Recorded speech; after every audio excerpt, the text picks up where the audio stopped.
Olá pessoas, tudo bem com vocês? Meu nome é Edmilson, eu sou psicólogo e também sou mestre em Ciências do Comportamento. Essa aqui é a segunda parte de uma terceira aula de um curso de Psicologia Social, no qual a gente vai falar um pouco em relação a percepções internas e conceitos do self, tá? Para começar essa aula, também vou começar com um questionamento, ok? Eu quero que vocês se perguntem quem são vocês, ou melhor, perguntem de forma interna quem eu sou, tá? Tentem, completar cada uma dessas 5 frases aqui com alguma palavra, uma ou duas palavras no máximo em relação a quem são vocês, ok? Podem fazer isso, leve o tempo que vocês quiserem, pause o vídeo, se vocês quiserem escrever, acho inclusive mais interessantes, tá? Mas eu vou apresentar em relação à conclusão desse tipo de raciocínio que a gente tem, tá?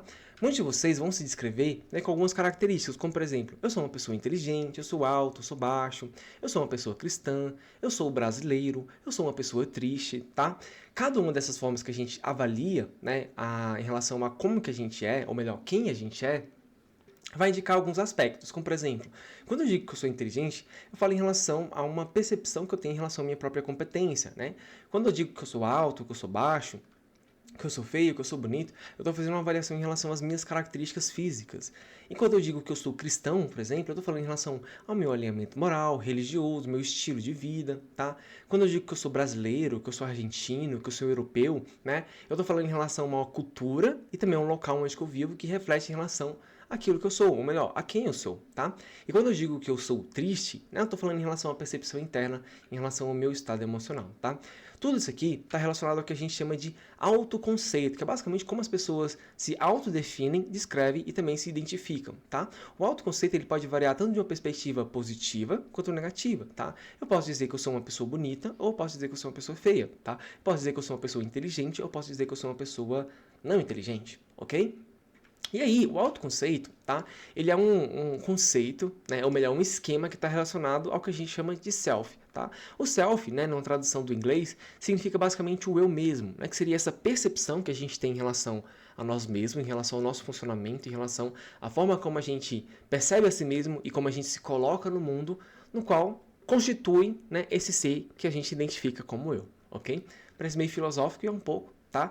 E o self, tá? Ele está relacionado em relação a várias teorias relacionadas à construção da personalidade, onde esse self ele vai ser modificado, de certa forma, por alguns esquemas, como por exemplo, o autoconceito, que a gente já falou, tá? O autoconhecimento, no qual esse autoconhecimento ele vai estar relacionado sobre como as pessoas compreendem seus próprios processos, são capazes de prevê-los e também controlá-los, tá? Então, por exemplo, eu sou uma pessoa, que vive uma tristeza muito grande e essa tristeza tem determinados momentos que ela se torna muito forte, Uma crise depressiva, tá? Quando eu tenho um autoconhecimento, eu entendo que eu existo, desse ponto de vista no qual eu vou viver um sentimento triste e que em certos momentos eu vou viver esse momento de crise depressiva. Então eu consigo prever os momentos ou situações que podem fazer com que eu tenha essa crise depressiva e a partir desse conhecimento que eu tenho em relação a esse processo eu posso criar algumas estratégias ali para poder lidar com essa situação, tá? Isso está envolvido em relação ao autoconhecimento. Outro esquema do self é a autoestima. A autoestima basicamente é em relação a como as pessoas se percebem e se sentem em relação a si mesmas, tá? Essa autoestima ela pode estar associada em relação a alguns autoconceitos, como por exemplo, eu sou bonito, eu sou inteligente, tá? Eu sou feio, eu sou desajeitado, eu sou tímido, ok? Essa autoestima também, ela é uma percepção interna de si mesmo, mas ela vai ter alguns rótulos que vão ajudar em relação a gente entender como que a gente está se sentindo, tá? Então, quando a gente diz aos conceitos que são positivos, isso pode indicar que a gente tem uma boa autoestima, por exemplo, ok? E a gente também vai ter o self social, que é basicamente como é que as pessoas elas se apresentam, para si mesmas. Então eu entendo que eu sou dessa forma e eu vou ser dessa forma, ok? Como também as pessoas se apresentam em diferentes contextos e situações sociais, tá? Então, por exemplo, o exemplo que eu uso em sala de aula aqui, eu como professor sou uma pessoa, tá? Eu estou desempenhando um self social no qual espera-se que eu apresente determinados comportamentos como professor, tá? Mas dentro da minha casa, com os meus amigos, com a minha família, com as minhas gatas, eu vou me apresentar de uma outra forma, ok? Então esse self social ele vai ser modificado a depender do local onde eu estou, ok? Os conceitos do self, eles são construídos de acordo com o que a gente vai se desenvolvendo do ponto de vista social, tá? E aí a gente vai entrar em alguns outros esquemas, alguns outros conceitos que ajudam a gente a entender em relação a como que a gente se desenvolve, Ou melhor, como que esse self ele é desenvolvido, ok? Por exemplo, em relação ao autoconceito, a gente vai ter o que a gente chama em relação à identidade social, no qual Essa identidade ela vai ser definida por aquilo que a gente se identifica, né? E que a gente identifica que é fundante em relação à nossa personalidade, tá? O autoconhecimento vai estar relacionado em relação à formação social, né, que está envolvido em relação ao processo de desenvolvimento, no qual aprendemos sobre nós mesmos e também em relação ao mundo. Tá? Então, essa possibilidade de viver num contexto onde eu vou adquirir conhecimentos em relação a como que funciona esse contexto, vai formar eu socialmente e vai possibilitar que eu tenha, né, e adquira esse autoconhecimento, tá?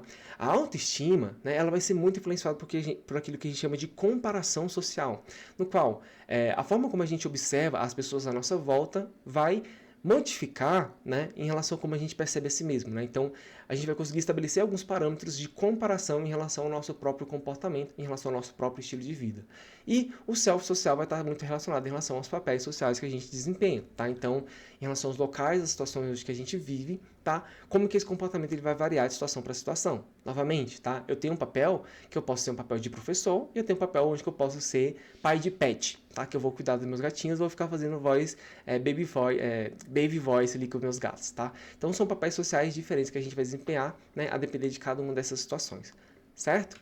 Além disso, né, o self ele também vai variar, né, ele vai ser muito influenciado em relação ao que a gente chama de selfies possíveis, no qual o nosso self ele vai se modificar em relação àquilo que eu quero ser, né, o que eu almejo ser. Digamos que eu, por exemplo, queira ser uma pessoa gentil, uma pessoa que passa, né, conforto para as outras pessoas, uma pessoa alegre, tá? Então eu vou modificar o meu comportamento, a forma como eu me percebo a mim mesmo, para poder alcançar em relação àquilo que eu quero ser, tá? E também em relação àquilo que eu não quero ser. Então, digamos que eu não quero ser uma pessoa babaca, eu não quero ser uma pessoa agressiva, tá? Então, eu vou modificar em relação a esses conceitos, a esses esquemas aqui, para que eu alcance aquilo em relação ao que eu quero ou não quero ser, tá?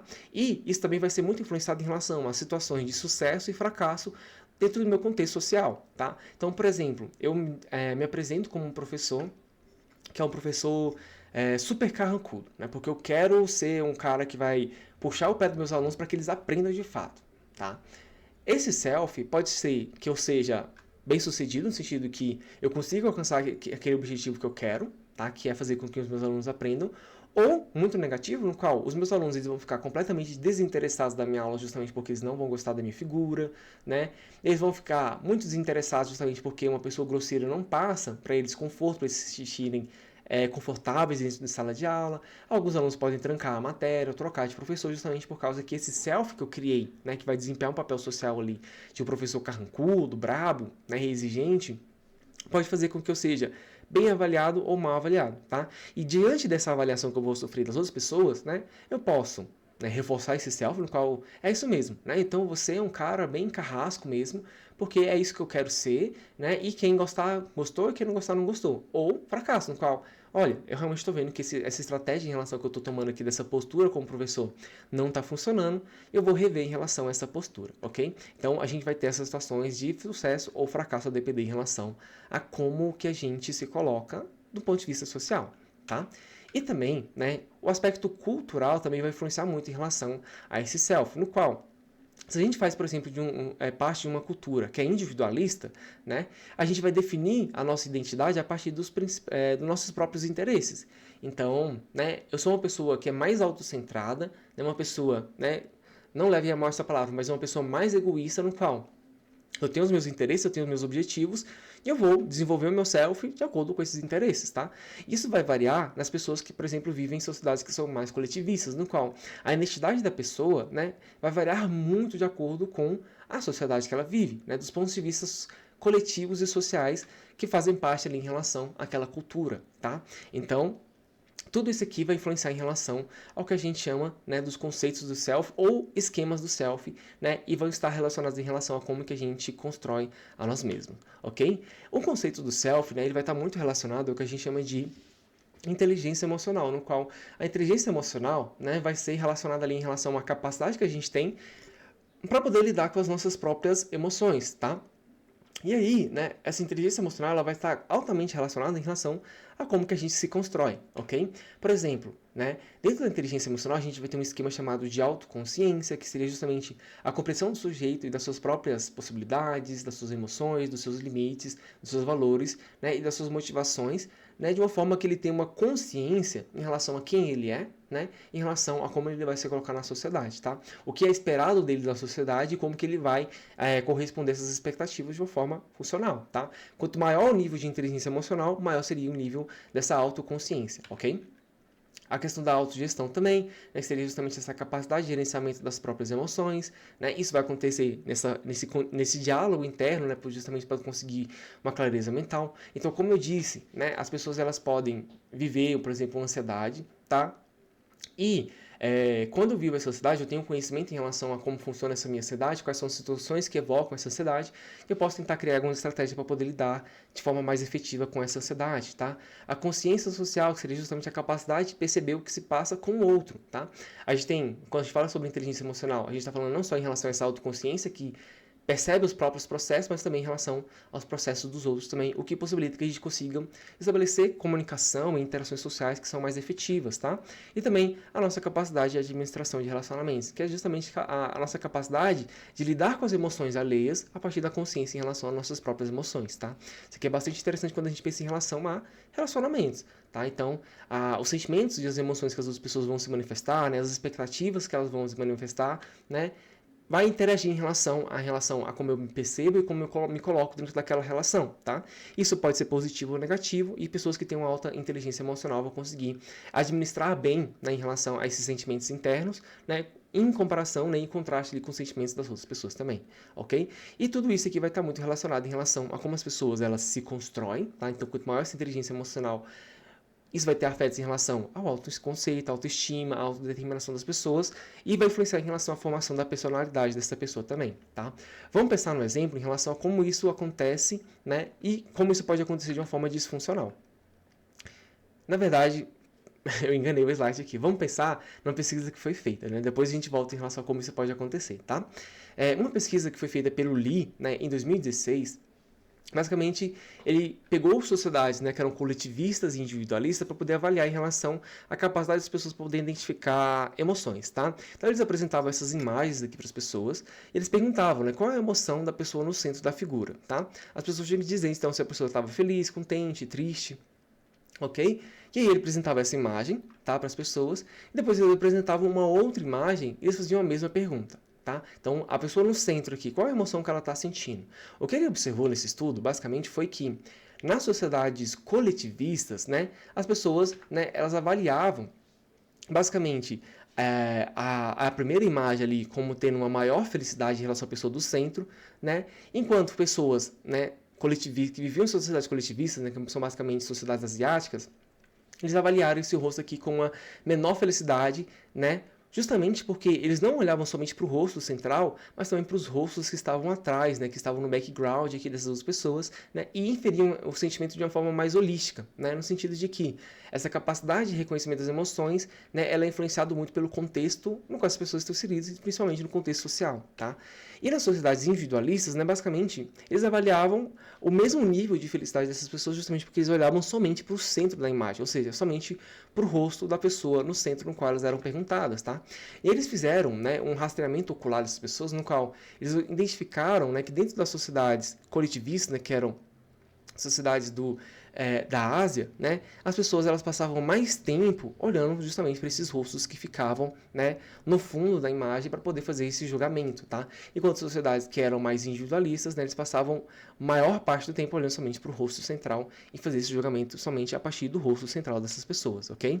E isso está muito relacionado em relação aos conceitos que a gente falou em relação à construção do self, como por exemplo, identidade social, comparação social, papéis sociais, informação social, que vai variar em relação ao contexto, né, cultural onde que essas pessoas vivem, tá? Então, essa construção do self, ela vai ser fortemente influenciada em relação a como as pessoas elas se relacionam, né, do ponto de vista cultural, né, e que vai possibilitar maior ou menor consciência social, por exemplo, ok?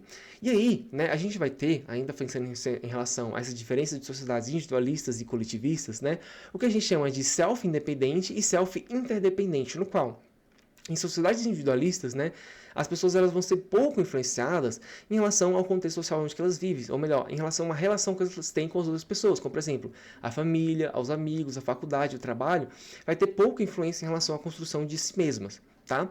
Enquanto, né, numa sociedade coletivista, né, a convivência com a família, com os amigos, o trabalho, a faculdade, vão ter uma influência muito forte em relação a essa construção do self. Ou seja, esse self aqui, ele vai ser interdependente em relação às relações sociais que a gente tem, enquanto, né, o self independente, ela vai conseguir estabelecer melhor em relação à construção de si mesma de uma forma mais independente, tá? Que não vai ter tanta, né, relação ou tanta influência em relação aos contextos sociais que essas pessoas vivem, ok?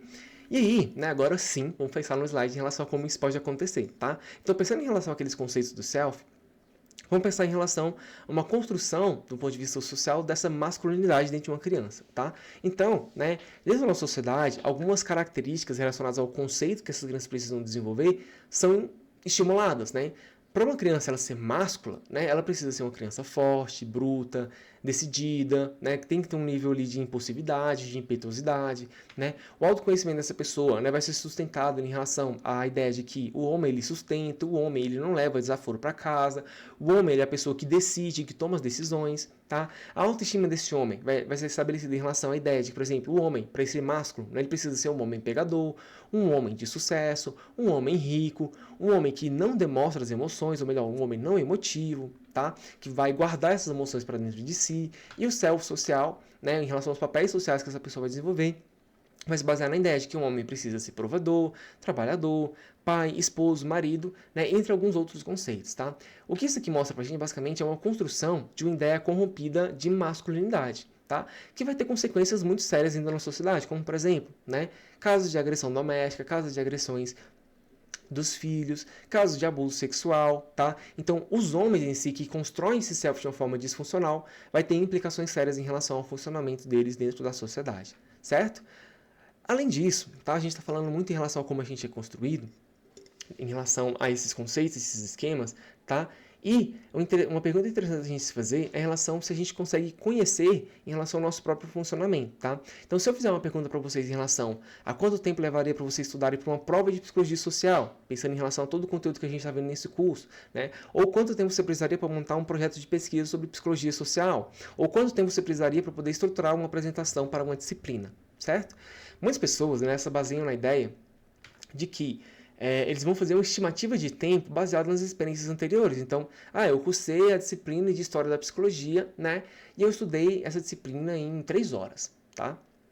Ok, tá? Porém, esse é um erro de raciocínio muito comum justamente porque a gente acaba subestimando em relação às tarefas que a gente precisa desempenhar, tá? E o caminho mais correto seria justamente tentar estimar esse tempo, né, para a gente poder realizar essas atividades aqui, com base nas características específicas de cada uma das tarefas, ok? E aí, né, a gente vai cair justamente num erro de raciocínio que é chamado de falácia de planejamento, no qual a gente acaba subestimando, né, a complexidade para a gente poder realizar uma determinada tarefa, né? E isso faz com que a gente erre feio em relação a nossa capacidade de predizer, tá? Então, aqui em relação a como que a gente planeja, né, a execução de uma determinada tarefa e como, de fato, a tarefa ela se coloca na frente da gente, no qual tanto aspectos específicos da tarefa, né, vão dificultar a realização dessa tarefa e vai fazer com que a gente erre em relação a esse planejamento, como também questões relacionadas a imprevistos, né, situações que vão dificultar a execução daquela tarefa, que vai fazer com que a tarefa ela se torne muito mais complexa e muito mais demorada do que a gente planeja, tá? Isso aqui mostra basicamente alguns erros de raciocínio que a gente tem, tá? Que pode ser chamados de heurísticas ou vieses cognitivos, tá? E um desses vieses seria em relação a essa falácia do planejamento, tá? Outro tipo de erro de raciocínio que a gente tem, né, é quando a gente pensa em relação a algumas situações que a gente pode passar. Como, por exemplo, como você se sentiria se você tivesse que amputar a sua mão dominante, ok? Então, você faz quase tudo com a sua mão dominante. Digamos que você é uma pessoa destra, tá? E aí, né, as pessoas geralmente elas vão pensar em relação a dificuldades para poder realizar as tarefas básicas, como, por exemplo, dirigir, comer, escrever, escovar os dentes, fazer carinho no gatinho, tá?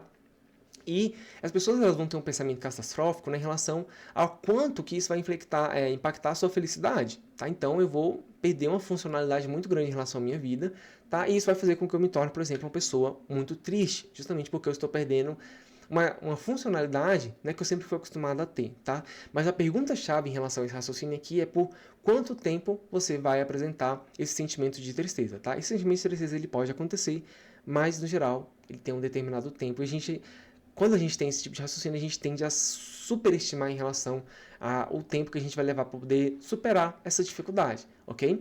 Isso é muito associado em relação a um outro viés cognitivo que é chamado de viés de impacto, no qual a gente acaba superestimando em relação a como que esses eventos, né, que são impactantes ou que podem causar fortes emoções, podem influenciar nossas vidas, tá? Então, né, a gente vai ter, de fato, algumas dificuldades. Porém, né, essa dificuldade ela vai ser muito superestimada justamente porque a gente foca de forma muito concentrada em relação a essas dificuldades, porém a gente esquece que existem outros fatores que possibilitam que a gente seja feliz, que a gente tenha funcionalidade, né, que vai ajudar a gente durante esse processo, tá? Quando a gente subestima em relação à nossa capacidade de recuperar, do ponto de vista fisiológico, né, a nossa funcionalidade, isso se chama de negligência imunológica, tá?